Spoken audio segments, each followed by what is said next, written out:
ಹಾಗಾಗಿ ಶ್ರೀಮಠದ ಚರಿತ್ರೆಯನ್ನು ಗ್ರಂಥರೂಪದಲ್ಲಿ ಸಂಗ್ರಹಿಸಬೇಕೆಂಬ ಸಂಗತಿ ಅವರಿಗೆ ಬಂದದ್ದೇ ತಡ.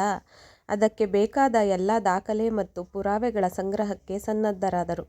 ಶ್ರೀಮಠದ ವಶದಲ್ಲಿಯೇ ಇದ್ದ ಕಾಗದ ಪತ್ರಗಳನ್ನು ಕ್ರಮವಾಗಿ ಸಂಗ್ರಹಿಸಿ ಪುರಾತನ ದಾಖಲೆಗಳನ್ನು ರಕ್ಷಿಸುವ ಕಾರ್ಯ ಕೈಗೊಂಡರು. ಶ್ರೀಮಠಕ್ಕೆ ಸಂಬಂಧಪಟ್ಟ ಶಿಲಾ ಶಾಸನಗಳನ್ನು ಬೇರೆ ಬೇರೆ ಸ್ಥಳಗಳಿಂದ ಸಂಗ್ರಹಿಸಿ ಶ್ರೀಮಠದಲ್ಲಿ ಒಂದೆಡೆ ಸ್ಥಾಪಿಸಿದರು.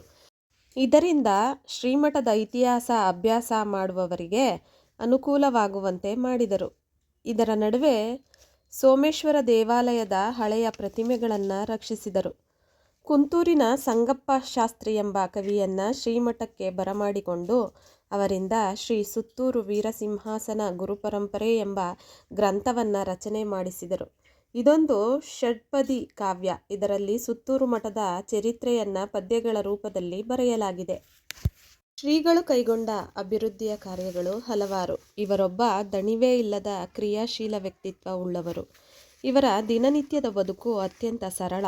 ತಮಗೆ ಬಿಡುವು ಸಿಕ್ಕಾಗಲೆಲ್ಲ ಹೆಚ್ಚಾಗಿ ಅಧ್ಯಯನ ನಡೆಸುವುದರಲ್ಲೇ ಕಳೆಯುತ್ತಿದ್ದರು. ಶ್ರೀಗಳು ಶಿವಮಂತ್ರ ಮಹಿಮೆ ಎಂಬ ಗ್ರಂಥವನ್ನು ಸಂಪಾದಿಸಿ ಪ್ರಕಟಿಸಿದರು. ಇದು ಅಪರೂಪದ ಸ್ತೋತ್ರಗಳನ್ನು ಒಳಗೊಂಡ ಗ್ರಂಥವಾಗಿದೆ. ಶ್ರೀಗಳು ಅನೇಕ ಪ್ರದೇಶಗಳಿಗೆ ಸಂಚಾರ ಮಾಡಿ ಪ್ರವಚನಗಳನ್ನು ನೀಡುತ್ತಿದ್ದರು. ಇವರೊಬ್ಬ ಉತ್ತಮ ಭಾಷಣಕಾರರಾಗಿದ್ದರು. ಮನುಷ್ಯರ ಎಲ್ಲ ಸಮಸ್ಯೆಗಳಿಗೆ ಆಧ್ಯಾತ್ಮಿಕತೆಯೇ ಒಂದು ಪರಿಹಾರವೆಂದು ಹೇಳುತ್ತಿದ್ದರು. ಶ್ರೀಗಳನ್ನು ನುಡಿದಂತೆ ನಡೆದ ಮಹನೀಯರೆಂದು ಕರೆಯುವುದುಂಟು. ಶ್ರೀಗಳು ತಮ್ಮ ಜೀವಿತದ ಕೊನೆಯ ದಿನಗಳಲ್ಲಿ ಓಂ ನಮಃ ಶಿವಾಯ ಎಂಬ ಷಡಾಕ್ಷರ ಮಹಾಮಂತ್ರವನ್ನು ಬರೆಯಲು ಆರಂಭಿಸಿದ್ದರು. ಈ ಮಂತ್ರವನ್ನು 5 ಕೋಟಿಗೂ ಹೆಚ್ಚಿನ ಸಂಖ್ಯೆಯಲ್ಲಿ ಬರೆದಿದ್ದಾರೆ.